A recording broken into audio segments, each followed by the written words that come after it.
si on gagne, avec cette équipe-là, on va changer ce sport. Cadence man. Essaie de Christophe Dominici, c'est un génie. Trace la glace, c'est le Bumpman. Vous êtes l'équipe la plus nulle que j'ai jamais entraînée. Pas ça, Zinedine. Je vais devenir la meilleure. Comme ça, je pourrais changer les choses. Souvenez-vous, on marque pas avec ses pieds, on marque avec ses couilles.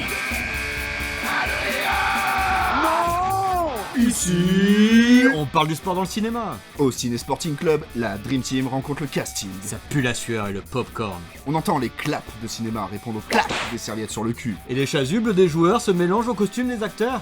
Poussez la porte des vestiaires du Ciné Sporting Club le temps d'une causerie. Et découvrez les rapports plus ou moins étroits entre le sport et le 7e art. Bonjour à toutes, bonjour à tous, et bienvenue dans ce 13e épisode du Ciné Sporting Club. Bonjour Fabien. Bonjour à toutes et à tous, et bonjour Romain. Alors, Jackie Chan, à qui on pose la question « Comment as-tu fait toutes ces cascades dangereuses, sauter des toits, des falaises ?» Lui, il répond juste « Ah, c'est encore plus simple, hein. C'est juste, ça tourne, action, un saut, coupé et hôpital. » Dans ce 13e épisode, nous allons parler d'un métier de l'ombre, ceux sans qui le cinéma, et plus particulièrement le film de sport, ne serait rien, les cascadeurs. Oui, parce qu'au final, les sportifs, au sens premier du terme, sur un plateau de cinéma, ce sont eux. Car qui dit cascade, dit formation, préparation, chorégraphie, risque, échec, réussite, blessure, spectacle, inégalité salariale. Ces termes ne vous rappellent pas le sport ? Si, et donc enfilez vos sous-vêtements inifugés, mettez vos protège-dents, accrochez votre harnais, car on va vous faire péter à la gueule un épisode 13 explosif, du sport en cascade. C'est quoi la suite? La torche humaine. D'accord. On peut avoir un secouriste, s'il vous plaît? On va mettre ce mec en feu. Pour être cascadeur, il ne suffit pas d'être un taré inconscient qui aime tromper la mort pour avoir son shoot d'adrénaline. C'est même plutôt l'inverse, et oui. Cet écueil est bien loin de rendre hommage à cette profession ingrate du cinéma. Car être cascadeur, c'est avant tout être un passionné de ciné et de sport. Comme nous. Et oui. Mais surtout, cela implique une préparation hors norme, digne des sportifs de haut niveau. Comme nous, encore. Et oui, encore. Être cascadeur, c'est solliciter de nombreuses compétences, physiques et mentales, dans le but de réaliser des cascades plus ou moins spectaculaires. Ainsi, le cascadeur ne va rien négliger et suivre des entraînements bien spécifiques pour être prêt le jour du tournage. Donc toi, qui nous écoutes, tu veux être cascadeur? Voici tes commandements. Premièrement, avoir une bonne condition physique, évidemment. Faire des cascades, tu te doutes, c'est crevant. Surtout quand ton collègue a glissé à la fin de la chorégraphie et que tu dois tout te retaper. Forcément. Le con. Du coup, tu te dois d'être endurant et d'avoir un cardio de marathonien. Bien sûr, après le tapis de course, tu vas un peu aller porter de la fonte et faire des étirements. Et oui, car pour être un cascadeur, tu dois trouver le bon équilibre entre force pure et souplesse, notamment pour que ton corps résiste davantage aux blessures. Et pour faire du kung-fu sur un train en marche, tu devras aussi bien travailler ton équilibre et ton agilité. Et puisqu'on parle de kung-fu, tu devras évidemment suivre des entraînements spécialisés pour gonfler ton éventail de compétences. Maîtriser différents arts martiaux est forcément un plus sur ton CV, car les scènes de baston seront presque ta routine. Savoir faire de multiples acrobaties est plus que nécessaire. Alors des sauts, des vrilles, des réceptions, tout ce que tu veux. Et donc un bon niveau en gymnastique et de rigueur.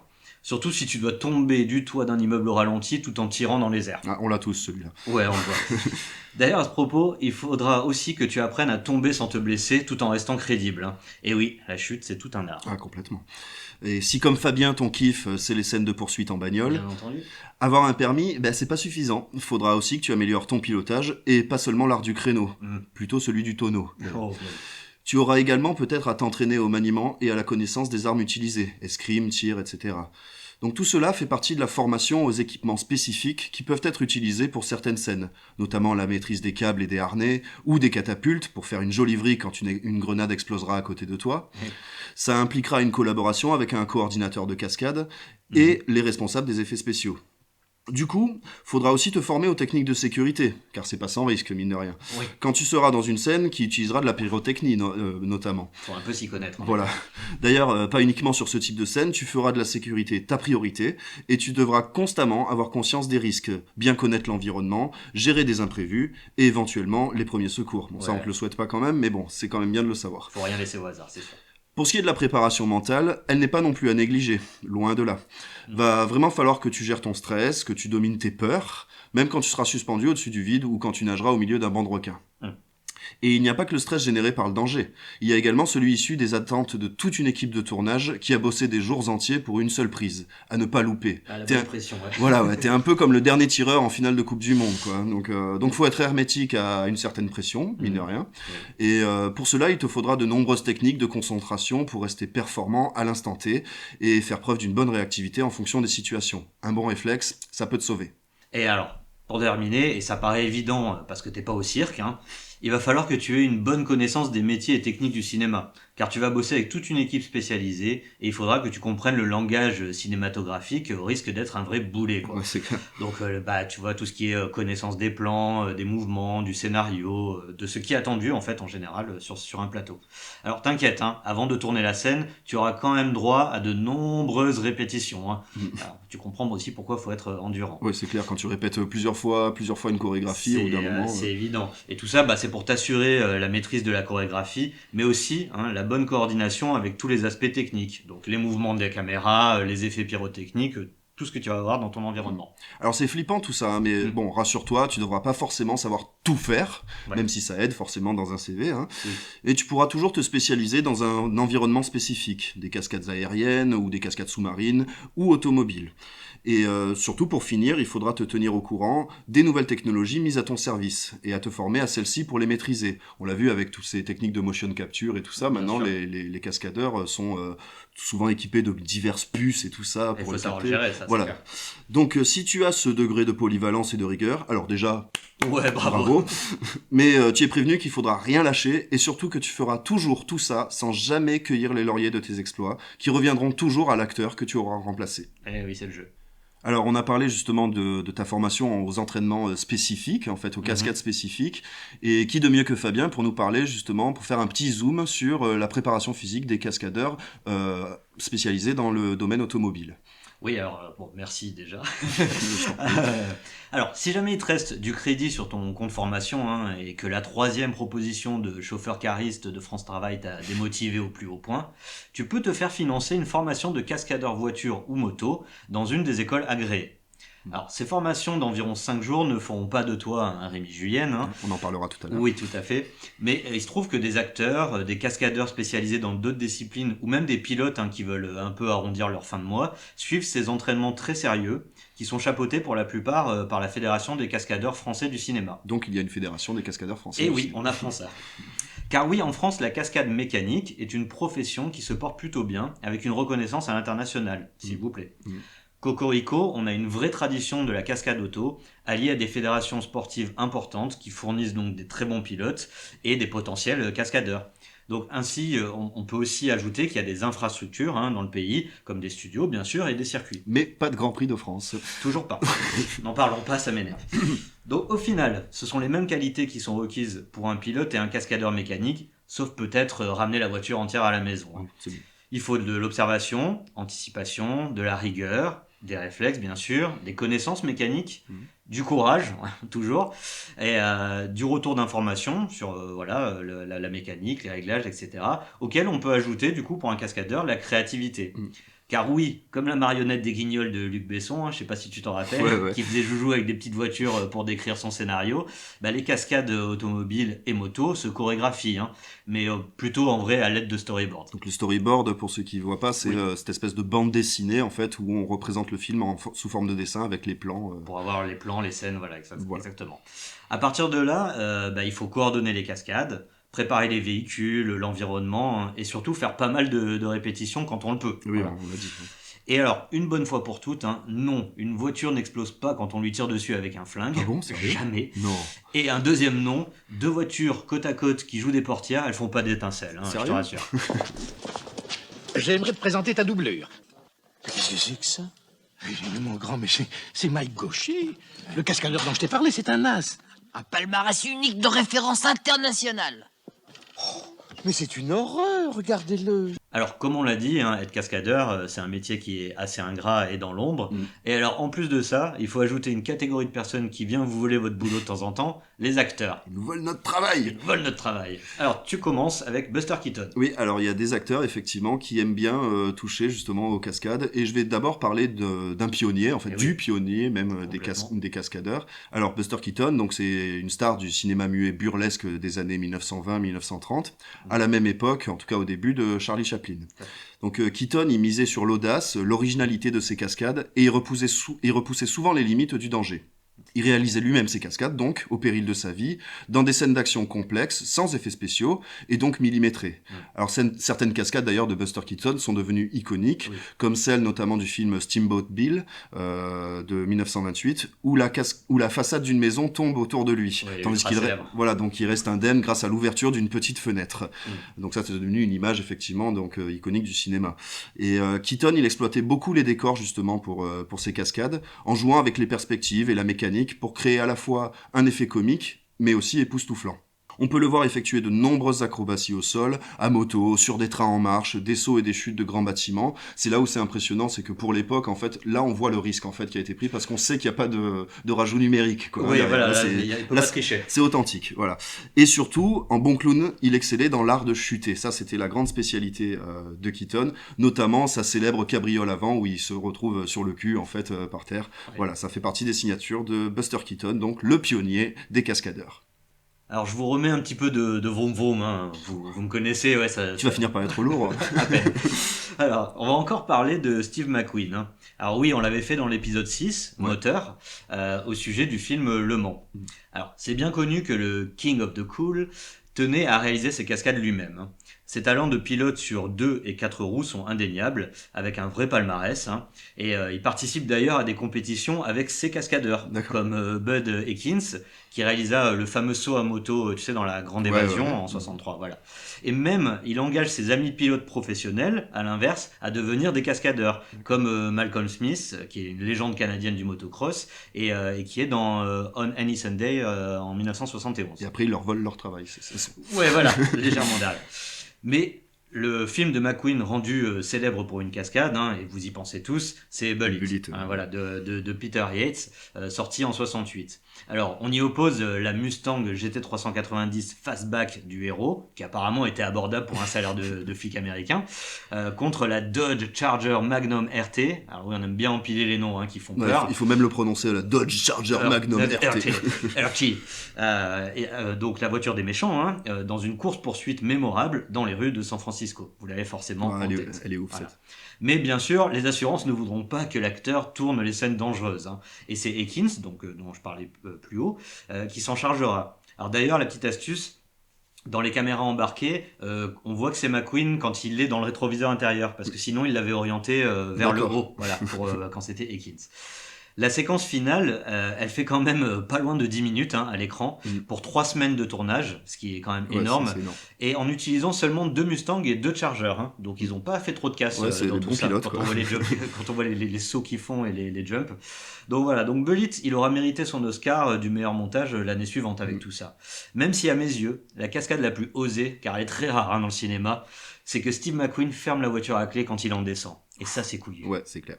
Puisqu'on parle de type couillu, je vais parler d'un Français, Jean-Paul Belmondo, tout le monde le connaît, on en a déjà parlé d'ailleurs. On connaît bien le rapport étroit que Bébel entretenait avec la boxe et le sport plus généralement. Et c'est pas un hasard s'il est aussi connu pour réaliser lui-même ses cascades, à une époque où les doublures étaient monnaie courante.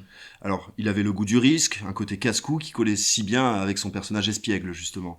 Et des cascades, il en a presque fait son gagne-pain, il en a fait des mémorables, comme sauter de voiture en voiture, à 60 km/h, s'accrocher à un bus en marche, des courses-poursuites en bagnole, donc tout ça notamment dans Le Casse de 1971, des poursuites sur les toits de Paris, peur sur la ville, il a failli crever d'ailleurs, hein.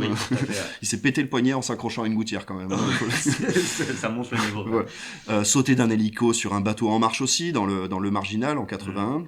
Courir sur le métro, bon bref, tac tac badaboum, c'était un fou. On peut surtout citer L'Animal de Claude Zidi de 1977. Alors cette comédie, si vous la connaissez pas, c'est une comédie d'action également avec qui a un très joli zoom sur le métier de cascadeur. Oui, complètement. Ouais. Puisque Bébel, il joue un cascadeur justement, mais également l'acteur qui le double. Donc il joue deux rôles, c'est marrant. Ce qui est marrant de la part d'un acteur qui n'avait justement pas de doublure, quoi. Oui, et dans ce film, il nous montre une belle panoplie de ce qu'il peut faire. Donc notamment, il combat un tigre, il tombe des escaliers une bonne vingtaine de fois, il se met debout sur un avion en vol, etc. Donc voilà, Jean-Paul Belmondo, il a sa place parmi les acteurs cascadeurs, quoi. Complètement. Je vais sûrement vous étonner. Tom Cruise fait lui-même ses cascades. Non. Oh, vous le saviez? Mais comment ça, il en parle tout le temps, quoi. Comment ça, aux Jeux Olympiques, il en a fait aussi. Donc, en limogeant les responsables sécurité qui s'opposent à ces péripéties, en envoyant en thérapie son agent d'assurance, Tom Pouce peut tout se permettre. Alors, mais la raison numéro 1, c'est qu'il est préparé pour le faire. Parce qu'il n'est pas du genre à prendre les choses à la légère, et ses muscles saillants, même à plus de 60 ans, qu'il a bien montré. Voilà, qu'il a bien montré, ils sont pas uniquement là justement pour épater la galerie. Il est plus que chevronné en escalade, il pilote à peu près tout, de la moto à l'hélicoptère, il maîtrise plusieurs arts martiaux, bien sûr, et j'en passe et des meilleurs. Mais le mieux dans tout ça, c'est que des fois, c'est complètement inutile, quoi. Alors, je m'explique. Vous vous souvenez la scène de combat de Mission Impossible 2, qui finit avec un couteau qui approche doucement mais sûrement du bel œil bleu de Tom Tom. Et il l'a vraiment fait, quoi. Alors, ils ont fait tout un système de câbles pour permettre à la lame de s'arrêter à 1 mm de sa pupille. Voilà, quoi, sans intérêt. Voilà. Même un an plus tard, pour le dernier Samouraï, l'acteur s'est entraîné avec des vrais sabres. Voilà. Juste pour le dire, en fait. Juste pour le dire, voilà. On sent vraiment le gars qui veut se créer plein d'anecdotes à raconter. C'est ça, exactement. En plus, avec l'émission Impossible, tout ce qu'il a fait, lui, c'est vraiment une source mais je le soutiens de les faire que pour ça, en fait. Oui, voilà, c'est son kiff, en fait. Voilà. Donc bon, après les autres, vous connaissez, escalade du Burj Khalifa, donc le building le plus haut du monde, décollage accroché à l'extérieur d'un avion, alors sûrement pour pas payer sa place, un saut en moto avec parachute, etc. quoi, voilà. Alors, avant de s'envoyer dans l'espace, pour être encore le premier, parce que oui, il va aller tourner dans l'espace, il y a quand même 2 ombres au tableau de ces cascades. Il y a une blessure à la cheville pour Mission Impossible 6, en voulant sauter entre 2 immeubles. Alors, résultat, 7 semaines d'arrêt, je te dis pas l'équipe, quoi, donc voilà le nul. C'est clair. Et puis, il y a aussi l'US Air Force, qui lui a quand même dit, quand il a demandé de piloter lui-même les avions de chasse pour Top Gun Maverick, parce que il a demandé, ils lui ont dit, non, Tom, ça va aller, quoi. T'abuses un peu, quoi. Donc, ouf, on a évité ça. Mais bon, faut quand même être au minimum l'armée américaine pour pouvoir arrêter Tom Cruise. C'est vrai. Et pour ça, quand même, respect Tom Cruise, quoi. Respect à lui. Alors pour ces acteurs cascadeurs, on va finir par du lourd quand même, avec un acteur hongkongais qui a confié avoir été influencé par les films et les cascades de Buster Keaton notamment. De qui tu vas parler? Voilà, oui, là on parle de Jackie Chan.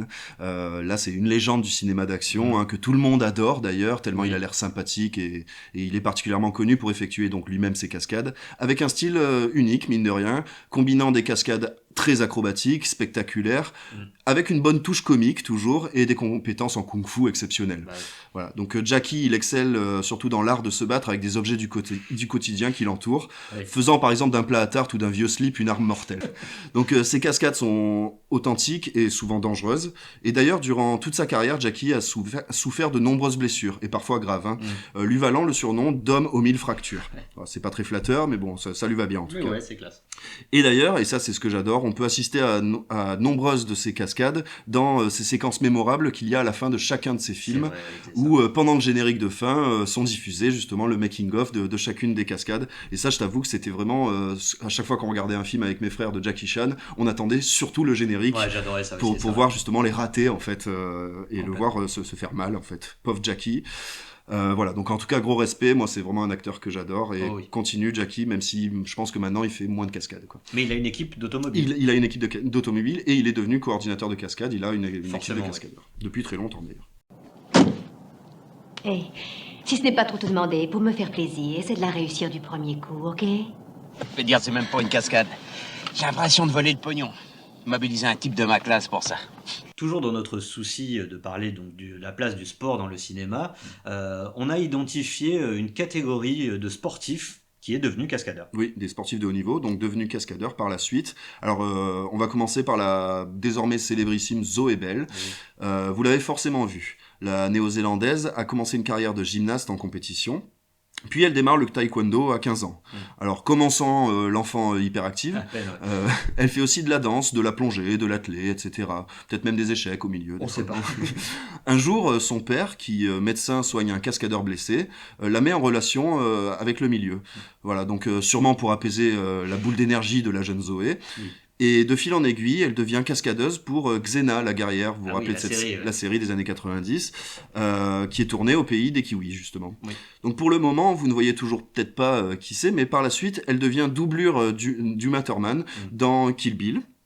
Mais là où la carrière de Zoé Bell prend une tournure finalement peu commune, c'est que quelques années après, c'est Tarantino qui la rappelle pour jouer son propre rôle dans Death Proof, Boulevard de la Mort. Oui. Hein. Et oui, c'est bien elle, la scène sur le capot de la Dodge Charger à pleine vitesse. Encore une Dodge Charger. Voilà. Débute ainsi sa carrière d'actrice, et pas seulement cascadeuse, à Hollywood, même si elle continue les cascades. Hein. Oui, forcément. À noter que sa trajectoire singulière et le fait qu'elle était l'apprentie de Jenny Epper, la légendaire doublure de Linda Carter dans Wonder Woman. Et a poussé Amanda Micheli à produire un documentaire sur les deux femmes Double Dare, voilà le documentaire. On y découvre d'ailleurs les débuts de Belle à Hollywood et comment Epper l'a aidé à s'entraîner. Donc c'est vraiment une mine d'or en tout cas pour découvrir ce métier. On recommande, ouais. Bon, je ne pouvais pas ne pas parler de la légende Rémi Julienne. Évidemment. Alors là, on parle de plus de 1400 productions à son palmarès, hein, films, séries, pubs, etc., dont 400 films, quoi. Alors, on ne le présente plus, hein, il est l'exemple du succès de la cascade française à l'international dont je parlais avant. Alors, il a fait quand même des scènes cultes dans James Bond. Oui, dans beaucoup de James Bond. Beaucoup de James Bond, en plus. Ou la cascade du plongeon de la voiture dans Il était une fois en Amérique, qu'il a réalisé lui-même, hein, parce que Sergio Leone, il faisait tellement confiance qu'il était même pas présent ce jour-là sur le tournage, quoi. C'est quand même, quand même la classe, quoi. Tu peux t'endormir tranquille en voiture avec lui. Quand tu confies Julienne à Julienne, c'est bon. Et bien, Monsieur Julienne a démarré dans la compétition motocross, avec quand même un titre de champion de France 500 cm3 en 1957, et des apparitions sur la scène internationale avec l'équipe de France. Il y a donc une équipe de France de motocross. Oui, tout à fait. la compétition, d'ailleurs, ne l'a jamais quitté. Hein. Il a continué à faire des courses automobiles amateurs, alors plutôt dans les années 80-90. Et puis, encore à son palmarès, un retrait de permis pour excès de vitesse à 87 ans. Ah, pas mal, voilà. Il a attendu 87 ans pour... Je pense qu'il a dû se le faire enlever 2-3 fois avant. Ouais, d'accord, ok. Ouais. Vous croyez peut-être que je vais tourner avec ce mec-là? Mais oui. Eh ben sûrement pas. Ce mec-là, c'est un vrai danger public. Il m'a envoyé au moins 10 fois à l'hosto. 3. À travers tous ces exemples, nous pouvons maintenant unanimement considérer le monde des cascades comme un lien en tout cas solide entre le cinéma et le sport. C'est évident, ouais.